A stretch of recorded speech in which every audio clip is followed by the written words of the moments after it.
Hello friends, welcome to back my channel. देखिए, अगर आज हम हिस्ट्री की बात करते हैं कि इतिहास में जो इतिहास है कि इतिहास क्या है, इसको कितने पार्ट में डिवाइडेड किया गया है कि हिस्ट्री को कितने पार्ट में डिवाइड किया गया है और हिस्ट्री क्या है। जो इतिहास है, इतिहास को तीन भाग में डिवाइड किया गया है: प्राचीन काल, माध्यमिक काल और आधुनिक काल।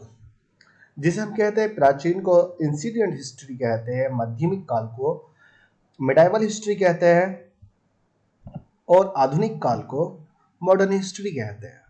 देखिए, जब प्राचीन काल है, मैं जो आपको सिर्फ यूपी पुलिस के लिए जो कांस्टेबल की भर्ती है, यूपी पुलिस कांस्टेबल में सिर्फ जो हिस्ट्री में जितने टॉपिक प्राचीन काल में स्टडी किए जाएंगे, कितने माध्यमिक काल में स्टडी किए जाएंगे और कितने आधुनिक इतिहास में स्टडी किए जाएंगे, सिर्फ उन टॉपिक की बात करूँगा। सबसे पहले हम देख लेते हैं कि हिस्ट्री क्या है। हिस्ट्री तीन पार्ट में डिवाइडेड होती है, जैसे प्राचीन काल, माध्यमिक काल और आधुनिक काल।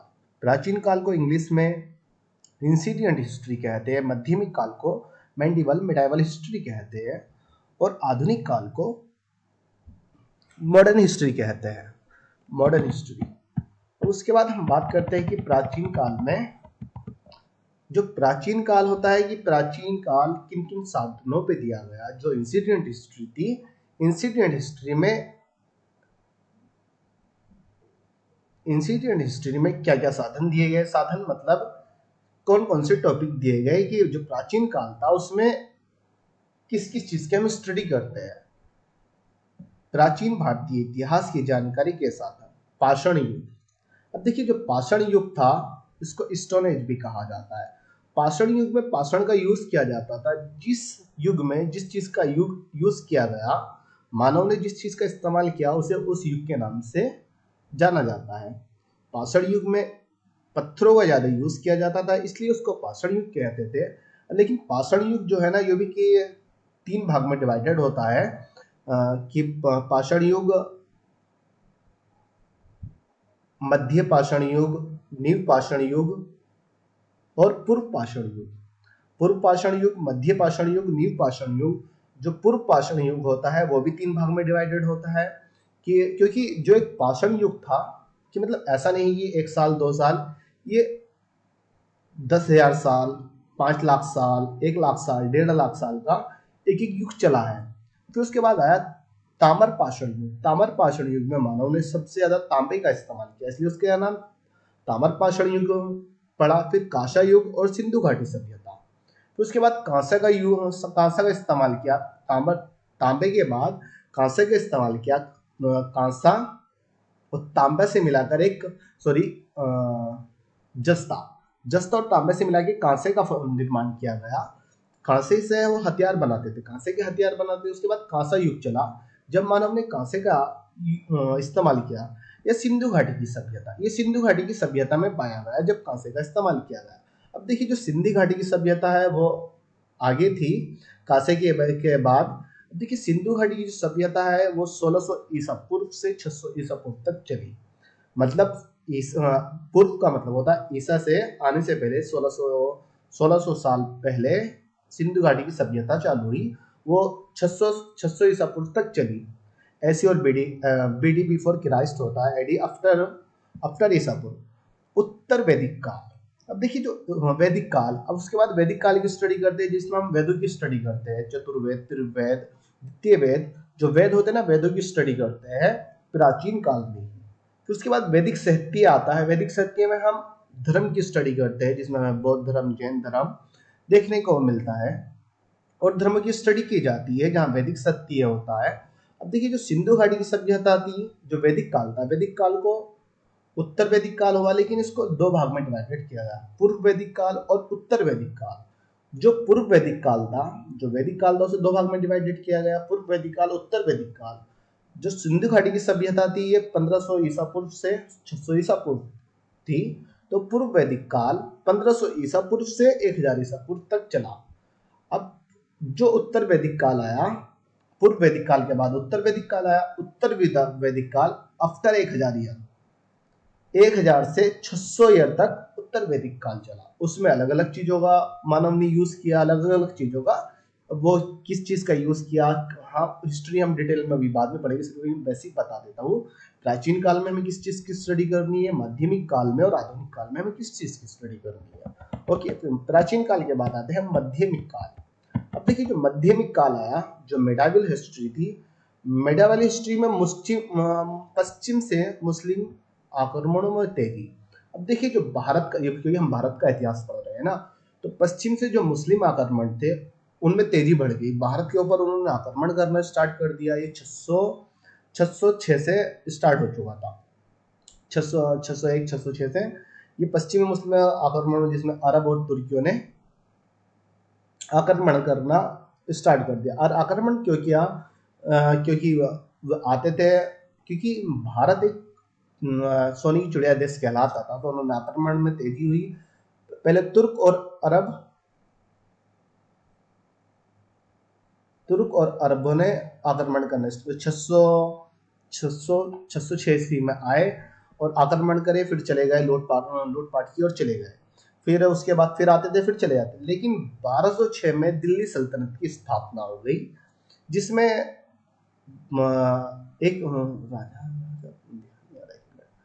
1206 में दिल्ली सल्तनत की स्थापना हुई, जिसमें कुतुबुद्दीन ऐबक और इब्राहिम लोदी तक, इसमें सारी 1206 से 1526 तक दिल्ली सल्तनत के जितने भी सुल्तान बने, 1206 से 1526 तक दिल्ली सल्तनत के सुल्तान बने। जहां पे दिल्ली सल्तनत की स्थापना हुई, दिल्ली सल्तनत की पूरी स्टडी करेंगे अब। कौन से सन में कौन सा वंश आया, कौन कौन से राजा आए, कौन कौन से, ठीक है। फिर उसके बाद 1526 के बाद मुगल सम्राट की स्थापना हुई। मुगल साम्राज्य डेवलप हुआ 1526 के बाद। अब जब 1526 के बाद मुगल साम्राज्य डेवलप हुआ, वहीं दूसरी जगह एक मराठा साम्राज्य डेवलप हुआ, मराठा साम्राज्य बना। विजयनगर साम्राज्य जो मराठा साम्राज्य था, ये 1498 में बना। 1400 विजयनगर साम्राज्य 1498 में बना। दिल्ली सल्तनत का पतन, मतलब दिल्ली सल्तनत खत्म 1526 में, संपूर्ण रूप से दिल्ली सल्तनत खत्म हो चुकी थी। उसके बाद मुगल साम्राज्य बन चुका था। जो मुगल साम्राज्य 1526 में बना, वो 1897 तक चला, सॉरी 1807 तक चला। 1807 तक मुगल साम्राज्य चला। यूरोपीय शक्तियों का प्रादुर्भाव,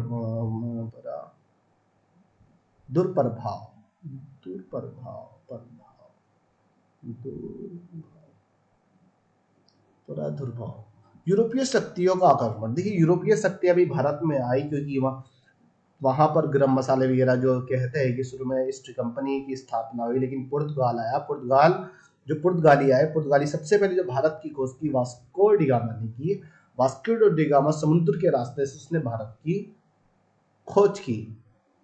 और जब उसने भारत की खोज की, वो 1498 में भारत में आया, 1498 में आया। फिर वो गरम मसाले उसने व्यापार करना स्टार्ट कर दिया। लेकिन उससे पहले एक और साइंटिस्ट जो निकले थे वास्को डी गामा से पहले, 1492 में कोलंबस निकले। लेकिन कोलंबस भारत की खोज के लिए निकले, लेकिन वो भारत की खोज ना कर पाए, उन्होंने अमेरिका की खोज कर दी। वो अमेरिका के तट पर पहुंच गए थे, जहां उन्होंने अमेरिका की खोज की। यूरोपीय शक्तियों का भी प्रभाव पड़ा, जो मध्यमिक काल में हम पढ़ेंगे। पश्चिम से मुस्लिम आक्रमण में तेजी, दिल्ली सल्तनत कैसे बनी, वो कब उसका निर्माण हुआ, कब उसका पतन हुआ। विजयनगर साम्राज्य जो मराठा साम्राज्य डेवलप हुआ। यूरोपीय शक्ति का आक्रमण कैसे हुआ, दिल्ली सल्तनत कब खत्म हुई, इन सब की स्टडी हम माध्यमिक काल में पढ़ेंगे, जो यूपीएससी के लिए इम्पोर्टेंट है, यूपीएससी कांस्टेबल के लिए। फिर उसके बाद आते हैं आधुनिक काल में। आधुनिक काल जो मॉडर्न हिस्ट्री थी, मॉडर्न हिस्ट्री में ईस्ट इंडिया कंपनी की स्थापना हो चुकी थी, जो 1857 में स्थापना हो चुकी थी। ईस्ट कंपनी भारत आना 1857 में। भारत की आजादी का पहला विद्रोह स्टार्ट में, ईस्ट इंडिया कंपनी की स्थापना 1600 में ही। फिर उसके बाद 1857 में भारत की आजादी का पहला विद्रोह हुआ, मुगल साम्राज्य का अंत हुआ।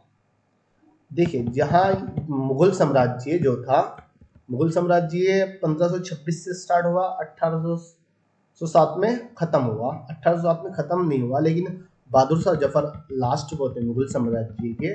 तो वहाँ की जो अंग्रेज आए, जो ब्रिटिश सरकार आई, उसने 1857 में बहादुर शाह जफर को मार के मुगल साम्राज्य का पूरा अंत कर दिया कि अब मुगल साम्राज्य नहीं बचा है। फिर ईस्ट इंडिया कंपनी की स्थापना जो हुई तो 1600 में हुई, जो आधुनिक ईस्ट इंडिया भारत आई। 1600 में उसने अपने पैर जमा दिए, लेकिन जमाते जमाते उसने, क्योंकि वो राजा महाराजा भारत में लड़ रहे थे काफी सारे, मुगल साम्राज्य मराठा साम्राज्य आपस में युद्ध चल रहे थे, तराइन का युद्ध था। तो जब युद्ध चल रहे थे मुगल मुगल साम्राज्य में, लास्ट में सिर्फ 1807 में मुगल साम्राज्य थोड़ा थोड़ा अंत होने लगा था उसका। लेकिन 1857 में जब बहादुर शाह जफर था, तो ब्रिटिश सरकार ने उसे भी मार दिया। जब ब्रिटिश सरकार ने उसे मार दिया, बहादुर शाह जफर को, उसके बाद उसने अपनी सरकार अपने पैर जमा दिए 1857 में। अब उसके बाद ब्रिटिश सरकार ने भारत पर राज किया, वो जगह जगह सब जगह उन्होंने अपने पंजे जमा लिए। अब भारत के ऊपर, जो भारत के नागरिक थे, उनके ऊपर उन्होंने उन्होंने अत्याचार करना स्टार्ट कर दिया। जब फिर उसके बाद 1857 के बाद आज़ादी का पहला विद्रोह स्टार्ट हो गया कि हम विद्रोह करेंगे। जब वो उनके ऊपर हद से ज़्यादा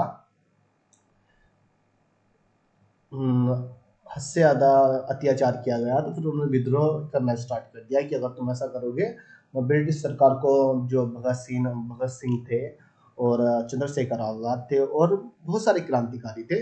अब दो तरीके से विद्रोह स्टार्ट हुआ, एक क्रांतिकारी, एक राजनीतिकारी। राजनीतिकारी से ही सवाल जवाब पूछे जाते, जो क्रांतिकारी होते थे उनसे सवाल जवाब नहीं पूछे जाते। क्रांतिकारी कि अगर तुम हमें दुख दोगे तो हम भी तुम्हें दुख देंगे। तो क्रांतिकारी थोड़ा, कि मतलब ये मान लीजिए, क्रांतिकारी कहते थे अगर तुम हमारे साथ गलत करोगे तो हम भी पीछे नहीं हटेंगे। तो क्रांतिकारी और राजनीतिकारी दो विद्रोह चले। उसके बाद जब हद से ज्यादा विद्रोह बढ़ चुका था, अब क्रांतिकारी से किसी भारतीय को मारा जाता था, सताया जाता था, दो चार लोग मिलकर ब्रिटिश सरकार के किसी भी जनरल को मार देते थे, जिसने मारा उसे मार देते थे। तो उसके बाद जो विद्रोह बढ़ रहा था, तो जो अंग्रेज थे तो इस बात से डरने लगे ब्रिटिश सरकार, किस तरीके से तो हमारी सरकार ज्यादा टाइम तक नहीं चलेगी, ये तो विद्रोह कर रहे हैं, अगर इस तरीके से विद्रोह करेंगे तो हम ज्यादा समय तक भारत में नहीं रह सकते। कि अगर इन्होंने क्योंकि अगर वह किसी को मारते थे तो वे बदला लेते थे कि अगर जितना अत्याचार तुम हम पे करोगे, उससे ज्यादा अत्याचार हम तुम पे करेंगे, उससे ज्यादा अत्याचार हम तुम पे करेंगे। तो उसके बाद एक जो जनरल था ब्रिटिश सरकार का, वो रिटायर्ड था। अब उसने 1885 में भारतीय राष्ट्रीय कांग्रेस की स्थापना कर दी। जब भारतीय राष्ट्रीय कांग्रेस की स्थापना की, हालांकि कोई विदेशी व्यक्ति किसी भारत के लिए पार्टी क्यों बनाएगा, भारतीयों के लिए पार्टी क्यों बनाएगा, इतनी हमदर्दी नहीं। उन्होंने अपने लिए एक दीवार बनाई, कि जिससे उन्होंने कहा कि हम एक पार्टी की स्थापना करते हैं, कि जो हम ब्रिटिश सरकार के अगेंस्ट खड़े होंगे, कि अगर भारतीयों को किसी भी प्रकार की तकलीफ होती वो हम तक बताए, फिर हम ब्रिटिश सरकार से बात करेंगे। हालांकि ब्रिटिश सरकार ने इस बात की अनुमति दी थी कि तुम ये कुछ बात बताए, जो मतलब कि एक तरीके से बिचौलिया मान लीजिए। एक ब्रिटिश सरकार, जो भारतीय कांग्रेस की जब उसने स्थापना की, तो उसने कहा कि अगर जो बात ये बताएगी तुम हम तक बताना, हमें बताना, कि हम इनका इनका रोक बचाव कर सके, इनसे बचाव कर सके। तो जैसे जैसे जो जो बात आती तो बातें लीक होने लगी, तो वहां विद्रोह, तो उनके ऊपर फिर अत्याचार फिर बढ़ने लगा। फिर भारत का स्वतंत्रता संग्राम स्टार्ट हुआ। भारत का स्वतंत्रता संग्राम कब स्टार्ट हुआ? फिर 1915 में गांधी जी भारत आए, आगमन हुआ गांधी जी का 1915 में। भारत गांधी जी का भारत में आगमन हुआ। ऑस्ट्रेलिया ऑस्ट्रेलिया से जब पढ़कर आए लोग, तो 1915 में आगमन हुआ। 1915 से वो 1947 तक चला। 1947 में हमारा देश आज़ाद हो गया था, 1947 तक चला। फिर उसके बाद देखिए, बस हमें ईस्ट इंडिया का जो मुगल साम्राज्य पढ़ना है, भारतीय राष्ट्रीय कांग्रेस की स्थापना कब हुई, कैसे हुई, भारत का स्वतंत्रता संग्राम क्या था, प्राचीन काल, मध्यमिक काल, आधुनिक काल में हमें इस चीज की स्टडी करनी है। अब हम उसके बाद हम देख लेते हैं, थोड़ा क्वेश्चन देख लेते हैं। क्वेश्चन किस तरीके से, इतिहास का जनक किसे कहा जाता है? अब देखिए, इतिहास का जनक किसे कहा जाता है? क्या अरस्तु को कहा जाता है? क्या हेराडोटस को कहा जाता है, अलेक्जेंडर को कहा जाता है, या कनिघम एक्स या विलियम जोन्स को कहा जाता है।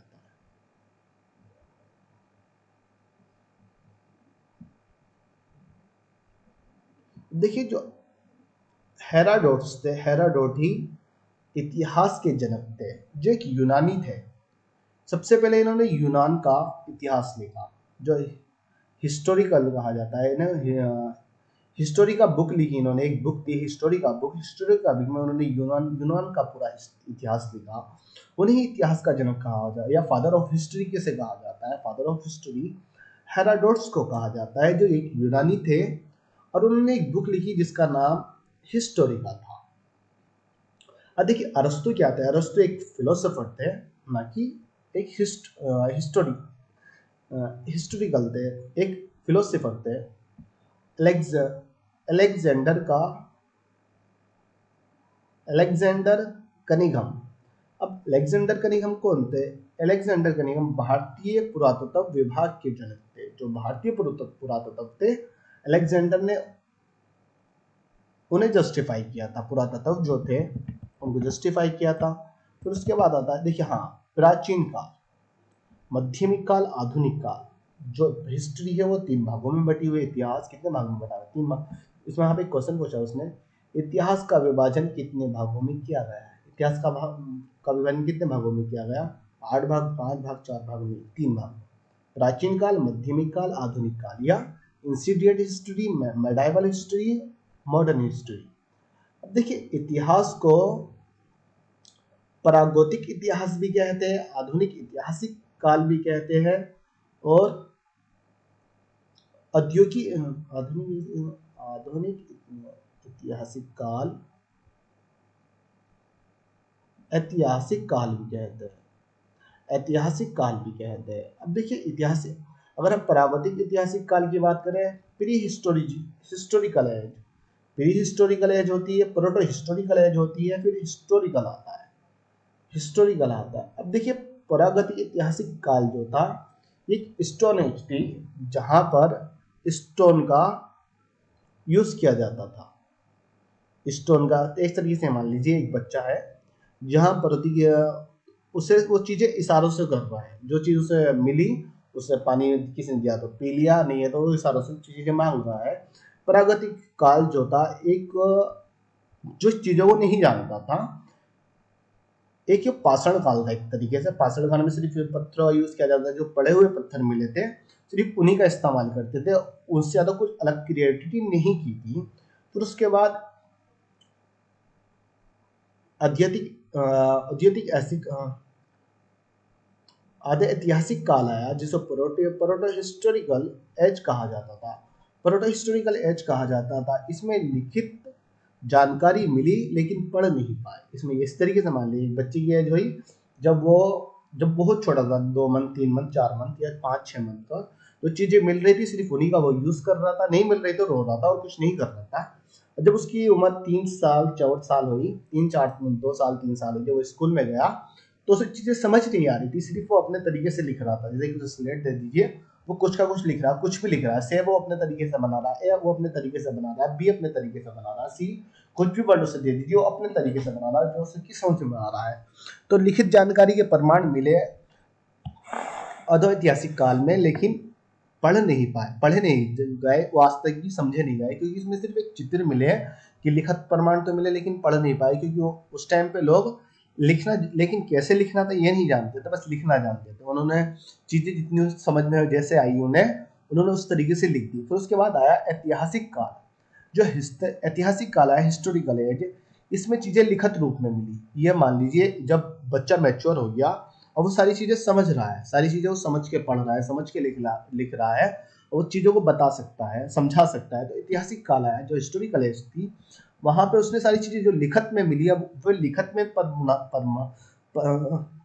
लिखत के प्रमाण मिले। अब लिखत के जो प्रमाण मिले उन्हें पढ़ा भी जा सकता था, समझा भी जा सकता था, उससे ही हमें सारी चीजों का, सारे इतिहास का पता चलता है। जो ऐतिहासिक जो अध्यात्मिक अधो ऐतिहासिक काल था, प्रागैतिक ऐतिहासिक काल में कुछ नहीं पता था। स्टोन एज थी, सिर्फ पाषाण काल था, सिर्फ जो चीजें मिली उनका यूज होता था, जैसे कच्चा मांस खा लिया ये वो, तो सिर्फ जो चीज मिल रही थी उसी का चीज का इस्तेमाल कर रहे थे। उसमें लिखित में प्रमाण दिए गए, लेकिन वो पढ़े नहीं आ रहे थे, चीजें समझ में नहीं आ रही थी उन्हें हैंडल कैसे करना है। जो ऐतिहासिक काल हुआ, जिसको प्रोटो हिस्टोरिकल एज कहा जाता है। फिर उसके बाद हिस्टोरिकल एज, जो ऐतिहासिक काल आया, उसमें चीजें समझ में आने लगी थी, चीजें जो पे कैसे कंट्रोल करना है, कैसे समझाना है।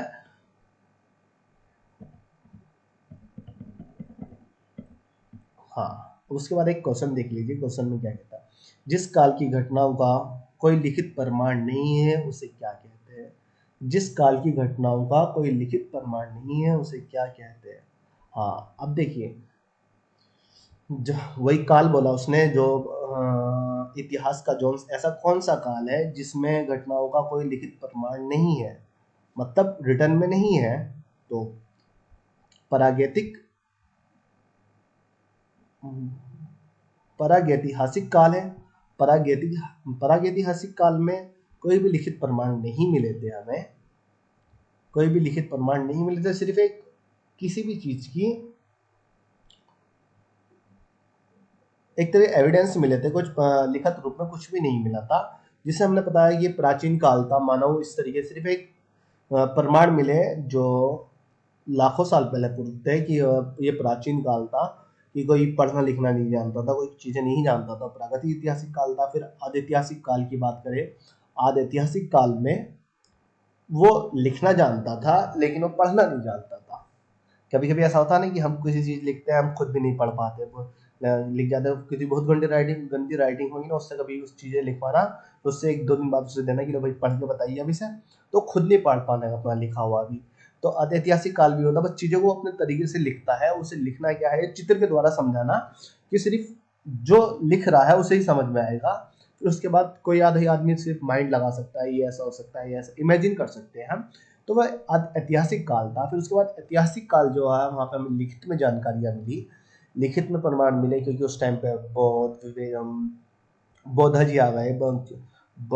फिर उसके बाद स्वामी विवेकानंद, तो चलो स्वामी विवेकानंद तो बहुत लास्ट में, जब बौद्ध धर्म की स्थापना हुई, फिर उसके बाद यूनानिया, फिर उसके बाद हिस्टोरिकल, तो सारी चीजें हमें लिखित रूप में प्रमाणित होने लगी, जहाँ पे ऐतिहासिक काल कहा जाता है। अब देखिए क्वेश्चन बन रहा है, जिस काल की घटनाओं में कोई लिखित प्रमाण नहीं मिला उसे क्या कहते हैं? प्रागैतिक ऐतिहासिक काल कहते हैं। उस काल की घटना जिस काल में लिखित प्रमाण मिले लेकिन उसने पढ़ा या समझा नहीं जा सकता था, उस काल को क्या कहते हैं? आदिऐतिहासिक काल कहते हैं। कि उस काल की घटनाओं का वर्णन कीजिए जिस काल में हमें लिखित प्रमाण मिले, और लिखित प्रमाण मिले ऐतिहासिक काल कहते हैं। लिखा प्राप्त होता था परंतु उसे पढ़ा नहीं जा सकता, उसे ऐतिहासिक काल कहते थे। तो उसके बाद नेक्स्ट क्वेश्चन आता है, भारतीय प्रागैतिहासिक पुरातत्व का जनक किसे कहा जाता था? अभी हमने पढ़ा था ना, भारतीय प्रागैतिक हासिक पुरातत्व का जनक किसे कहा जाता है, लेकिन वो भारतीय पुरातत्व का जनक था जिसको अलेक्जेंडर अलेक्जेंडर जो थे भारतीय पुरातत्व विभाग के जनक थे, भारतीय पुरातत्व के। लेकिन भारतीय प्रागैतिक हासिक काल पुरातत्व के जनक कौन से? मतलब जो प्रागैतिक हासिक काल था, प्री हिस्टोरिकल एज के जो father of pre historical age के जनक कौन थे? रॉबर्ट ब्रूसफुट ही प्रागैतिक एथिस काल के जनक थे, जिन्होंने बताया कि ये प्रागैतिक हासिक काल है, कि स्टोन एज है, जिसके बारे में उन्होंने बताया। तो रॉबर्ट ब्रूसफुट थे। रॉबर्ट ब्रूसफुट ने ही प्रागैतिक एथिस काल के पुरातत्व के बारे में बताया, मतलब प्रागैतिक ऐतिहासिक काल के बारे में बताया। फिर उसके बाद आता है, पूरा पाषाण काल में मनुष्य की जीविका किस पर आधारित थी? अब देखिए, पूरा पाषाण काल, जो पाषाण काल था वो 3 भागों में डिवाइडेड हुआ। पूरा पाषाण काल, मध्य पाषाण काल, नीव पाषाण काल। पूरा पाषाण काल, मध्य पाषाण काल, नीव पाषाण काल। अब देखिए, पूरा पाषाण काल में सिर्फ मनुष्य क्या कृषि करता था, क्या शिकार करता था, पशुपालन करता था, व्यापार करता था। जो पूर्व पाषाण काल था तो मनुष्य सिर्फ शिकार करता था, शिकार करके ही तो खाता था। शिकार के बाद उसने पशुपालन करना स्टार्ट किया, पशुपालन के बाद उसने खेती करना स्टार्ट की, खेती के बाद उसने व्यापार किया। सबसे पहले उसने शिकार किया, शिकार के बाद पशुपालन। जब वो मार के खाता था उसने सोचा यार सबको मारना तो सही नहीं है, कुछ का पशुपालन किया जाए, तो जानवरों को अपने साथ रखने लगा।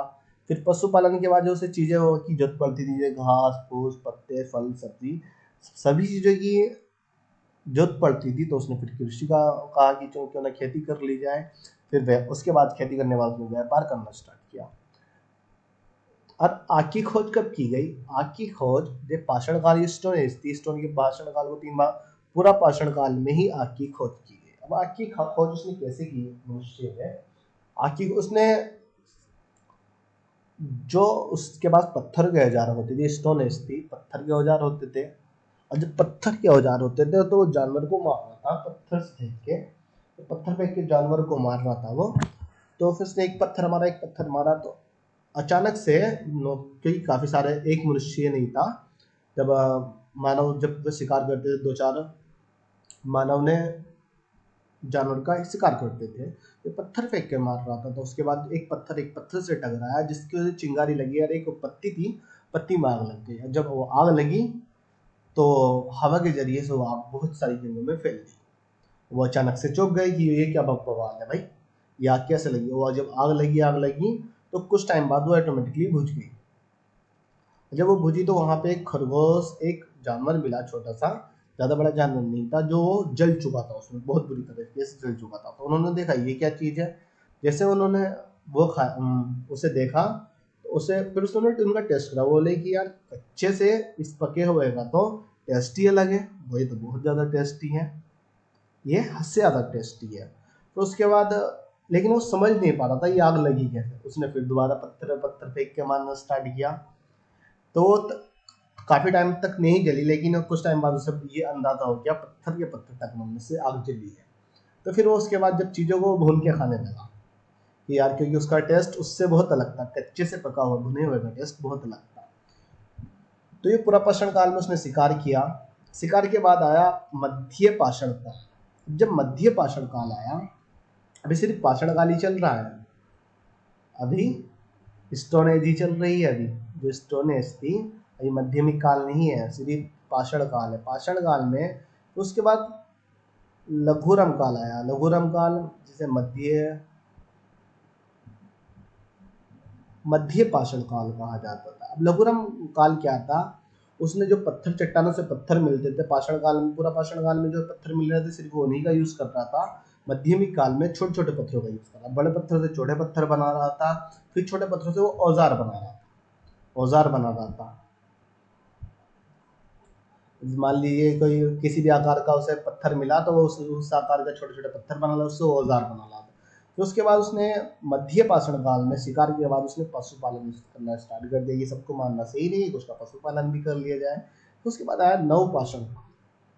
अब जब नवपाषाण काल था, नवपाषाण काल में उसने पहिए का आविष्कार किया, पत्थर से ही पहिए का आविष्कार कर लिया उसने, यानी मिट्टी के बर्तन बनाए। एक तरीके से ये मान लीजिए मिट्टी के बर्तन बनाए। सिर्फ पूरा पाषाण काल में जो चीजें उसे मिल रही थी उसी चीजों का इस्तेमाल कर रहा था। मध्य पाषाण काल में उसके अंदर थोड़ी सी सोचने की कैपेसिटी आ गई, तो उसने पशुपालन करना स्टार्ट कर लिया, औजारों को बनाना स्टार्ट कर दिया। औजारों के साथ साथ फिर उसने मिट्टी के बर्तन को बनाना स्टार्ट कर दिया। कृषि भी स्टार्ट कर दी, खेती भी। अब एक क्वेश्चन आता है कि जो मानव था स्थायी निवास किस काल में करता था? जो स्थायी निवास था वो नीव पाषाण काल में करता था। जो नीव पाषाण काल था, पूर्व में नहीं करता था, जो शुरू में था पाषाण काल था, जो मध्य में आया वो भी नहीं, जो नीव पाषाण काल था, जो पाषाण काल का आखिरी स्टेप था, कि ये जब उसने कृषि करना स्टार्ट की। अब कृषि करनी जब उसने स्टार्ट की तो सब में ही रहना पड़ता था और खेती की देखभाल करनी पड़ती थी, तो उसने स्थायी निवास का अपना निर्माण कर लिया। आग पर नियंत्रण भी उसने द्विपाषाण काल में करना सीखा। जैसे आग पर नियंत्रण का मतलब होता है, जैसे गैस का हम निर्माण करते हैं, गैस को अपने तरीके से जलाते हैं। चूल्हे में हमें लकड़ी ज़्यादा डालनी थी, आग ज़्यादा तेज जलाने से लकड़ी ज़्यादा डालते थे, कम जलानी है तो लकड़ी निकालते थे, पानी डाल के बुझाते थे। तो उसने आग पर नियंत्रण करना सीख लिया। मध्यमिक काल में उसने आग जलानी, पूर्व पाषाण काल में आग जलानी सीखी, लेकिन नियंत्रण करना नहीं सीखा। उसे कंट्रोल करना नहीं आता था, सिर्फ जलानी आती थी, उसे ये नहीं पता था उसे बुझाना कैसे है, बस जला दी। मध्य पाषाण काल में भी वो आग पर आग जलाना तो सीखा, लेकिन उसको कंट्रोल करना नहीं सीखा। लेकिन नवपाषाण काल में उसने आग पे भी कंट्रोल करना सीख लिया। फिर उसके बाद है आग की खोज किस काल में हुई थी? आग की खोज पूर्व पाषाण काल में हुई थी। नियंत्रण कब सीखा? नियंत्रण नवपाषाण काल में सीखा। क्या मध्य पाषाण काल में आग की खोज की? नहीं की। क्या मध्य पाषाण काल में भी मानव आग जलाना जानता था? हाँ, मध्य पाषाण काल में भी मानव आग जलाना जानता था। कांस्य युग में क्या था? कांस्य युग में उसने कांस्य का इस्तेमाल किया। ताम्र युग में उसने तांबे का इस्तेमाल किया। पाषाण युग में स्टोन एज थी, पत्थरों का इस्तेमाल किया। वैदिक काल में वेद का इस्तेमाल किया। ये हमारा टॉपिक है यहाँ पर। अभी सिर्फ हमने जो पढ़ा था, सिर्फ हमने बेसिक पढ़ा था कि बेस क्या है, कि इतिहास क्या है, हिस्ट्री क्या है, उसको हिस्ट्री में कितने भाग में डिवाइडेड किया है। फिर हमें इतिहास में क्या क्या चीज़ें पढ़नी है। जो प्राचीन काल है उसमें हमें क्या पढ़ना है, मध्यमिक काल में हमें क्या पढ़ना है, आधुनिक काल में हमें क्या पढ़ना है, और पर पर पर पर आध्यात्मिक क्या आता है यार, ये क्या, थोड़ा हम देख ही लेते, थोड़ा उसमें थोड़ा हमें थोड़ा डिस्टर्ब हो रहा है। एक मिनट। हाँ, प्रागैतिक प्रागैतिक प्रागैतिहासिक काल क्या है, आज ऐतिहासिक काल क्या है, ऐतिहासिक काल क्या है। मतलब pre historical age, proto historical age और हिस्टोरिकल एज। ऐतिहासिक काल जब लिखित जानकारी मिली, ये सब चीजें की स्टडी हमें इसमें करनी है, लेकिन अभी टॉपिक स्टार्ट नहीं हुआ है। सबसे पहले हम प्राचीन काल पढ़ेंगे। प्राचीन काल में जो हमारे जो टॉपिक थे हम उसकी स्टडी करेंगे। फिर उसके बाद मध्यमिक काल की, फिर उसके बाद हम मध्यमिक काल के बाद आधुनिक काल की।